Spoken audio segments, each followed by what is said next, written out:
Hi guys, मैं कनक भारती। आप सभी का हमारे चैनल ईडूनेस्ट में वेलकम है। जैसा कि हम लोग जानते हैं, सीटेट का फॉर्म आ गया है और नोटिफिकेशन आ गया था और कल से फॉर्म भी फिलअप होना शुरू हो चुका है। तो उसके बारे में थोड़ा बहुत इन्फॉर्मेशन जो इम्पोर्टेंट है वो यहाँ पे देख लेते हैं। मैं थोड़ा लेट हो गई हूँ, बट फिर भी मैं सोची कि एक वीडियो बना देती हूँ ताकि जो भी प्रॉब्लम आए आप लोग उस चीज़ को समझ के सॉर्ट आउट कर ले। अगर इससे भी नहीं होगा तो कमेंट सेक्शन में कमेंट करिए, फिर उसको दे सॉर्ट आउट किया जाएगा। लेकिन हाँ, फॉर्म भरने में लेट मत कीजिए क्योंकि आपके चॉइस का सेंटर तभी मिल पाएगा जब आप अर्ली फॉर्म फिलअप करिएगा। तो एग्ज़ाम शेड्यूल जो है, schedule and mode of examination. Mode तो हम सभी जानते हैं सीबीटी है, कंप्यूटर बेस्ड टेस्ट होगा। और डेट जो एग्ज़ाम का है वो रेंडमली मतलब दिसंबर और जनवरी 2027 का, इसी 2 मंथ में होगा। 2 शिफ्ट में एग्ज़ाम होगा। फर्स्ट शिफ्ट में फर्स्ट पेपर 1 और सेकेंड में पेपर 2। इसका जो टाइमिंग है फर्स्ट पेपर का 9:30 से 12 नून और ये 2.5 घंटे का है। फिर सेकेंड पेपर का है 2:30 से 5 बजे और ये भी सीबीटी मोड में ही होगा, इसका भी 2.5 घंटा है। एग्जैक्ट टाइम एंड शिफ्ट जो है वो आपके एडमिट कार्ड पे मेंशन होगा जब आपको जारी किया जाएगा एडमिट कार्ड। फिर कैंडिडेट्स आर नॉट रिक्वायर्ड। जो हार्ड कॉपी आप कंफर्मेशन पेज डाउनलोड करिएगा उसे हम सीटेट को नहीं भेजना है। As notified by NCT, relaxation up to 5% in the qualifying marks in the minimum educational qualification for eligibility shall be allowed to the candidates belonging to reserved categories such as SC, ST, OBC differently abled। जो reservation दिया जाएगा वो जो notified है NCT में relaxation का 5% तक, वो सारे जो कैटेगरी को दिया जाता है उसमें दिया जाएगा उसको। Structure and content of CTET. Paper 1 और पेपर 2 है। पेपर 1 1 to 5 के लिए और पेपर 2 6 to 8 क्लास के लिए। बोथ पेपर में अपेयर होना होगा। अगर आपको दोनों क्लास के लिए एग्ज़ाम देना है तो दोनों पेपर में अटेंड करना पड़ेगा दोनों। पेपर 1 में जो है सीडीपी रहेगा, language 1, language 2, math, EVS. Language 1 और तो कंपलसरी है, सारी ये सीडीपी लैंग्वेज 1 लैंग्वेज 2 कंपलसरी है, इसे आप छोड़ नहीं सकते। एक तो हिंदी रहेगा, एक आप संस्कृत, जो भी आपका रीजनल लैंग्वेज उसमें ऑप्शन में आ रहा है वो आप ले सकते हैं और इजीली आपको क्वेश्चन अगर सॉल्व हो जाता है उसमें तो आप वो लीजिए। और क्वेश्चन 30 ईच रहेगा, 30 और 30 मार्क्स का, कोई निगेटिव मार्क्स नहीं रहता है इसमें।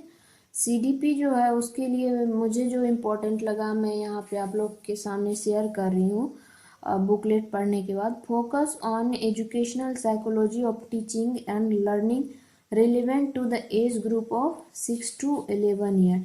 जो सीडीपी रहेगा उसका जो बच्चों के बेस्ड होगा, एज ग्रुप क्या 6 से 11 साल का रहेगा। फिर मैं बस यहाँ 3 पेपर का कोड लिखी हूँ, बट सारे पेपर का कोड दिया हुआ, वो कोड आपको भरना नहीं है, लेकिन जब आप सेलेक्ट कीजिएगा तो ऑलरेडी वो ले लेगा। हिंदी के लिए 2 है, इंग्लिश के लिए 1 और संस्कृत के लिए 16। In mathematics and environmental studies will focus on concept, problem solving abilities and pedagogical understanding and applications of the subject। NCERT के अकॉर्डिंग सारा क्वेश्चन रहेगा आपका, but their difficulty standard as well as linkage could be up to the secondary stage। हम लोग 1 to 5 के लिए exam देंगे paper 1, but उसका जो डिफ़िकल्टीज लेवल रहेगा क्वेश्चन का वो सेकेंडरी स्टेज का रहेगा। फिर है पेपर 2 के लिए 6 to 8, यहाँ पे मैं 7 लिख दी हूँ, 6 to 8 के लिए। इसका CDP है language 1 language 2 mathematics and science. जो साइंस के स्टूडेंट वो साइंस सेलेक्ट करेगा और जो सोशल स्टडीज़ का वो सोशल साइंस और सोशल स्टडीज़ वहाँ पे सेलेक्ट करेगा। ईच होगा 30 क्वेश्चन, जिसमें कि 15 रहता है पेपर से और 15 पेडागोजी का रहता है, मार्क्स भी 30 रहेगा। फिर यहाँ मैथ एंड साइंस का या फिर सोशल साइंस का जो रहेगा 60 क्वेश्चन है, तो मैथ का 30 और साइंस का 30 क्वेश्चन रहेगा। For any other teacher either, मतलब जो भी मैथ और साइंस सेलेक्ट कर रहे हैं उसके लिए, और इसका भी टोटल 150 रहेगा marks. CDP for 1 to 14 year age group, जो हम लोग पेपर 2 देंगे उसका CDP का जो बच्चों के लिए होगा वो कैसा होगा, एज ग्रुप 11 से 14 साल के बच्चों का होगा। इसमें भी लैंग्वेज के लिए सेम कोड यूज होगा जो हम लोग लैंग्वेज सेलेक्ट करेंगे। और इसका देखिए difficulty standard will be senior secondary stage, वहाँ तो सेकेंडरी स्टेज था और यहाँ पे सीनियर सेकेंडरी स्टेज होगा, तो थोड़ा मेहनत करना पड़ेगा हम लोग को। यहाँ पे जो क्वेश्चन आएगा क्वेश्चन पेपर वो बाइलिंगुअल होगा, आप हिंदी और इंग्लिश में सेलेक्ट कर सकते हैं। क्वालिफाइंग मार्क्स 60% आपको लाना है। और जो सर्टिफिकेट का वैलिडिटी है, validity period of CTET certificate life time for all categories, सभी कैटेगरी के लिए इस सर्टिफिकेट का वैलिडिटी लाइफ टाइम है। No restriction on the number of attempts, अगर आपको मान लीजिए पिछले साल मार्क्स कम आया था, आप क्वालिफाई थे 60% था, बट अगर आप चाहते हैं कि आपका मार्क्स इंक्रीज करे तो इस अटेम्प्ट में भी दे सकते हैं, अटेम्प्ट पे कोई रिस्ट्रिक्शन नहीं है। फिर है reporting time at the exam centre 7:30 for first shift and second के लिए 12:30 PM सेकेंड शिफ्ट का ये रिपोर्टिंग टाइम है। ये बहुत ही क्रूशियल इंफॉर्मेशन है, इसको आप थोड़ा भी नज़रअंदाज करिएगा तो फिर मुश्किल में पड़ जाइएगा।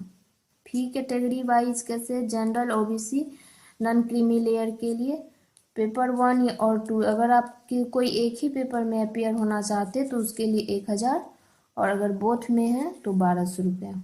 फिर SC ST और डिफरेंटली एबल्ड पर्सन के लिए पेपर 1 और 2 कोई एक हो तो 500 रुपया और दोनों के लिए 600 रुपया।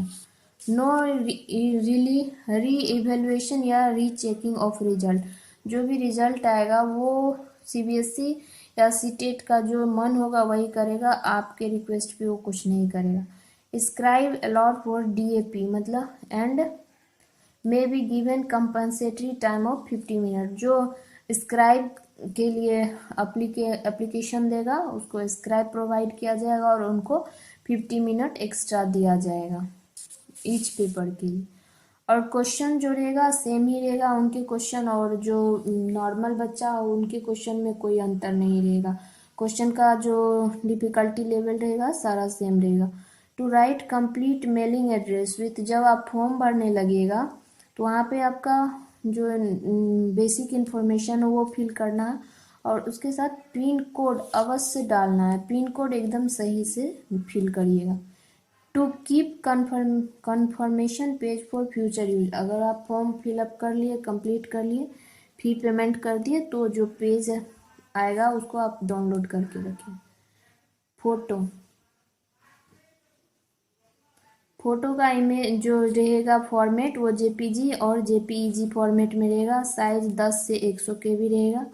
और इमेज का जो डायमेंशन होगा 3.5 cm इसका चौड़ाई और 4.5 cm हाइट रहेगा। फिर सिग्नेचर का साइज है 3 to 30 KB। अगर आप फॉर्म भरते वक्त देखिएगा ना वहाँ तो 10 से 200 KB दिया है, 10 से 200 KB, और सिग्नेचर का है 3 से 30 KB, और इसका इमेज डायमेंशन है 3.5 centimetre length into 1.5 centimetre height. Online correction date के बाद कुछ भी आपको अलाउ नहीं होगा, जब फॉर्म फिलअप डेट ख़त्म होगा फिर करेक्शन का डेट आएगा तो आप उसके बाद उसमें कुछ भी करेक्शन नहीं कर सकते हैं। तो इस वीडियो में इतना ही। अगर आप लोग को इसके अलावा कोई डिफ़िकल्ट प्रॉब्लम हो फॉर्म फिलअप करने में तो आप कमेंट सेक्शन में कर सकते हैं। मैं अपना फॉर्म फिल कर चुकी हूँ कल ही। और अगर आप लोग को वीडियो पसंद आए तो चैनल को लाइक शेयर एंड सब्सक्राइब कीजिए। धन्यवाद।